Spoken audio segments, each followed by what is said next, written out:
Max Verstappen heads into the 2022 season as the reigning F1 world champion. Max Verstappen has gotten away with a number of on-track incidents, according to former F1 driver Stefan Johansson, who believes the Dutchman is copying Ayrton Senna and Michael Schumacher.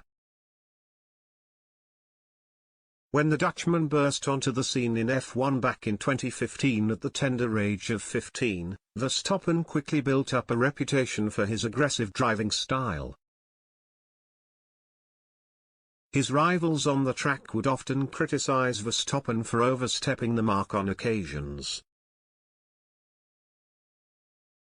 In his first few years with Red Bull, Verstappen's sometimes erratic decisions would result in a DNF. Verstappen has seemingly toned down some of his reckless driving recently and honed his craft to stay out of trouble. But he was put to the test more than ever last season in his close encounters with Hamilton on the track. The seven-time world champion often made remarks about trying to steer clear of Verstappen on the track out of fear he would be taken out. The title contenders collided on two separate occasions at Silverstone and Monza, as well as a bizarre coming together at the Saudi Arabian Grand Prix. Verstappen came in for particular criticism for the latter two collisions, and Johansson believes the 24-year-old has copied the driving styles of Senna and Schumacher.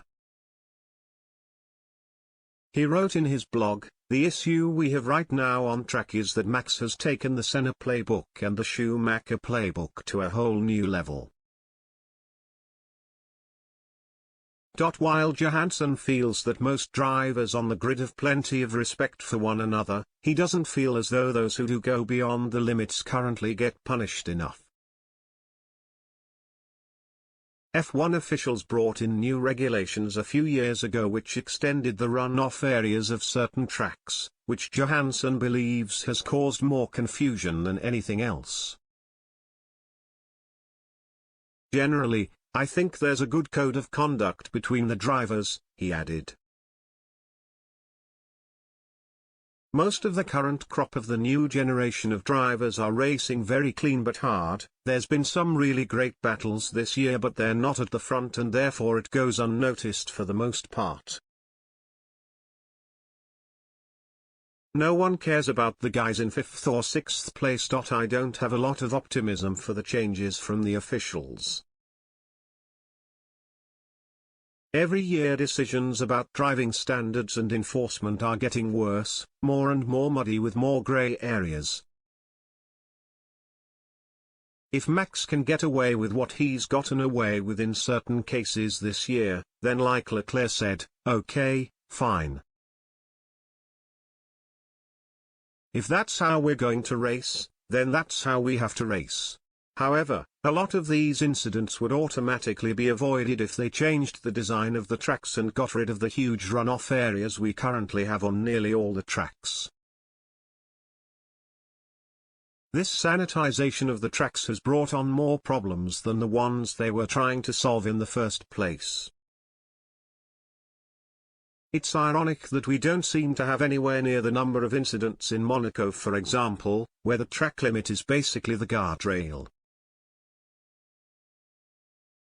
If the drivers know where the limit is, they will obviously stay within that limit, because if you go past it, you will end up in the guardrail and your day is over. But when you have a runoff area the size of 2 football fields, and no clear rule of what is or is not allowed, it becomes a complete joke.